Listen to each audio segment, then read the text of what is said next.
Hey there, Mama. So, you've heard of the enneagram.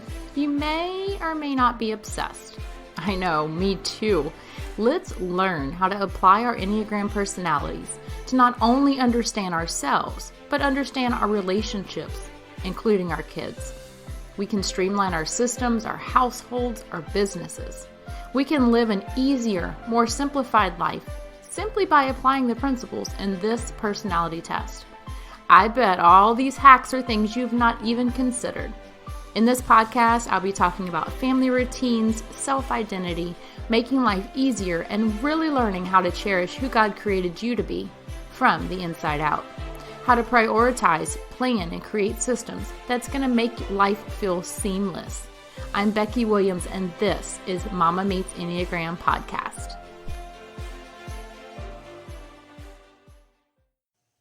Welcome back, everybody. This is Becky Williams. If you are new around here, I am a health coach and life coach, and I absolutely love the Enneagram. This week, I'm continuing our series on the Enneagram and eating. And so we are still in the Gut Center triad, which is numbers 1, 8, and 9. And today is about type 8. Type 8s have really big personalities. When you walk into a room as a type 8, everyone knows that you are in charge. You are saying, don't mess with me. Or when the going gets tough, the tough gets going. You take risk. You encourage a good challenge and the sweetness of success. You're often strong physically and passionate about life with a go-get-it attitude. 8s are very resourceful and independent and enjoy being the boss rather than the employee. They give it to you straight and don't respect those who shy away from confrontation. Did I mention that they like confrontation? But they're also really big-hearted people. They can be both protective of their lives and also are going to go to bat for anyone who's going to threaten those that they care about. They want freedom for themselves and fear being controlled or taken advantage of by anyone. They absolutely hate to feel vulnerable in any way. They can be willful and tend to dominate others. They're survivors of the world, the guys and girls who make a plan and who get things done. I Want It My Way is a perfect song by Frank Sinatra, who pretty much sums up what an 8 is. He was an 8, by the way. 8s get angry, they may lash out about something and then completely forget that it even happened just a minute later. They don't like to lose, ever. If they feel that they have been wronged, they will appear to withdraw, but in reality, they're waiting for the appropriate time to act on revenge. Type 8s have a good relationship with life overall and want it all. If they see something desirable, they wanted it yesterday.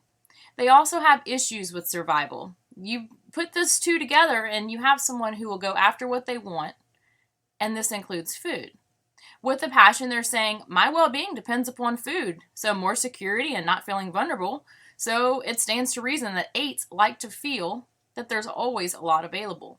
Even if they lack financial resources, they will beg, borrow, or steal to feel fulfilled and get what they want. Feeling vulnerable, not being in control, or trapped can trigger a binge for an 8. It can also occur when they're super angry or they gorge themselves mindlessly as a plot and plan a counterattack. They're not really fussy eaters, so fine dining with fancy dishes makes absolutely no sense to them. Food must be as big and as bold as they are, so a 72-ounce steak with extra fries and an expensive drink? Perfect. They're seldom concerned with health issues and don't feel guilty ordering the largest and the best on the menu. This is just another way to dominate and be competitive with others. If you order the 18-ounce sirloin steak, they're going to have to pick the 35. 8s can easily overindulge when they eat, as their passions and cravings will rule.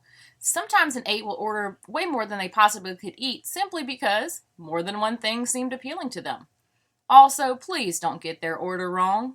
You'll see trails of tears of waiters and managers alike trying to fix the order that they, of course, got for free now.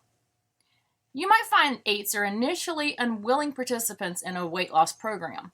They don't want to feel vulnerable, like I've said before, and not in charge, so they may attempt to undermine their position by openly being angry with the person who suggested the plan. You can inspire them, however, through helping them understand that being fitter and stronger, they'll be able to experience a greater sense of all power and feel more able to protect themselves. Remember, this is speaking directly to them. 8s will stick with an eating plan, work out, and do whatever else it takes to be physically and emotionally healthy. What you may not see with the 8 in your life is that they don't want to be vulnerable. So, truthfully, under that thick armor is a soul desiring love and appreciation, just like every other number. When they feel that someone understands them or is on their side, they will fight until the bitter end for that person. That's why 8s are such loyal friends.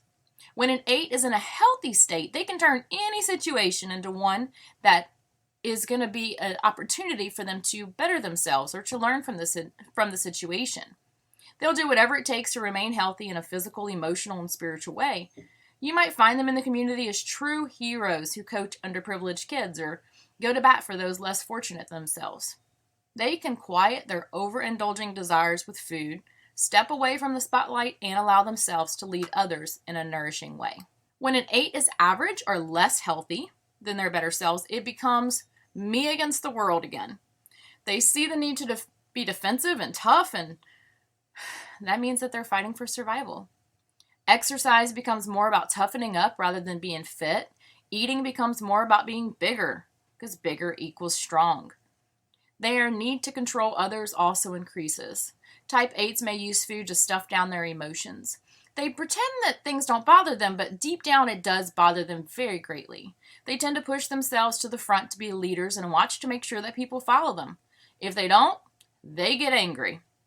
Their anger often intensifies at this point towards life and, quite frankly, towards anybody and everybody.